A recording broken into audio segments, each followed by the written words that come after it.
నేను ఒక 3 టిప్పులు చెప్తాను. దెబ్బతిని ఈ మ్యూజిక్ ప్రొడక్షన్ మెంటల్ ఎక్కిపోవాలా. సో ఫస్ట్ థింగ్ ఏంటంటే కంటిన్యూస్‌గా అయ్యే లూప్‌లు కొట్టుకెళ్ళిపోకూడదు. ఫర్ ఎగ్జాంపుల్ ఇక్కడ ఇది చూసామనుకో, చూడు ఎంతెంత డిఫరెన్స్ ఉంది.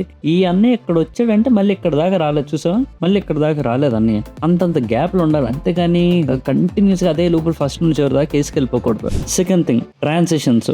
ఇవి ఇక్కడ కట్టేసాను కదా, ఇక్కడ ఆన్ చేసాను కదా, డస్ నాట్ మీన్ దట్ అది ఇట్స్ ఇనఫ్ అని. మొత్తం అక్కడతోటి it will feel like transition అని కాదు. ట్రాన్సిషన్ మళ్ళీ నువ్వు సెపరేట్‌గా వేసుకోవాల్సిన అవసరం వస్తది. ఫర్ ఎగ్జాంపుల్ నేను ఇక్కడ చూసావా ఎన్నెన్ని ఎఫెక్ట్స్ వేసానో, ఇవన్నీ సౌండ్ ఎఫెక్ట్స్. మొత్తం పింక్ కలర్ లో ఉన్నవన్నీ ఎంత సౌండ్ ఎఫెక్ట్స్ వేసాను, ఎంత సౌండ్ ఎఫెక్ట్స్ అనేది ఉంటది. ఇవన్నీ ఉండటం వల్ల ఏమవుతుంది అంటే ట్రాన్సిషన్స్ ఇంకా చాలా స్మూత్ గా అనిపిస్తాయి అనమాట. ఇక ఫైనల్ ది ఆటోమేషన్ మామ. ఒక్కసారి చూడి అసలు అమ్మా ఇది చూడి ఆటోమేషన్ ఇవన్నీ అది అది అది అదిరా అది. సో ఈ ఆటోమేషన్లు అన్నీ వేస్తే ఏమవుతుందంటే నీకు ట్రాక్ ఇంకా ఇంట్రెస్టింగ్ గా అనిపించే అవకాశం ఉంటుంది అనమాట.